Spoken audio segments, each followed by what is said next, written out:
Et on n'est pas dans une auberge de jeunesse, ça c'est sûr, on n'est pas dans un hôtel non plus, on est dans un, voilà, ce qu'on appelle nous un hostel. On rajoute le S, c'est pour le côté un peu sociable du lieu. Dernier épisode de la série Banque des territoires et aujourd'hui nous sommes à Caen dans un hostel chez The People. C'est un établissement de 210 lits pour un équivalent de 60 chambres avec un bar-restaurant ouvert à tous. Alors nous on est des exploitants et on a besoin justement du soutien d'investisseurs pour porter nos murs et au final la Canaise et la Banque des territoires nous ont fait confiance pour gérer en fait ce bâtiment et répondre aux besoins d'un hostel sur la ville de Caen. La Banque des territoires est vigilante sur les besoins d'un territoire. Le deuxième élément important, c'est le fait de vérifier aussi l'implantation de ce type de projet dans la ville. Ici, nous étions sur une friche. Troisièmement, donc, nous vérifions aussi la solidité financière, le sérieux, le professionnalisme de l'exploitant. Le dernier critère très important, c'est notre exigence en matière de performance énergétique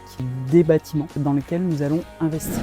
C'est un projet en plus vraiment d'intérêt général pour le développement économique et surtout touristique de Caen. Oui, la Banque des territoires, c'est quand même au niveau national, on va dire, je pense que c'est un gage aussi de sérieux. Il ne faut jamais oublier que la Banque des territoires, c'est une façon de sécuriser aussi des financements et des projets. On a travaillé en collectif.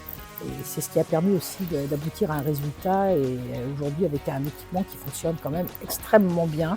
Et il y avait un réel manque et ça nous a paru important justement de nous associer pour porter ce projet.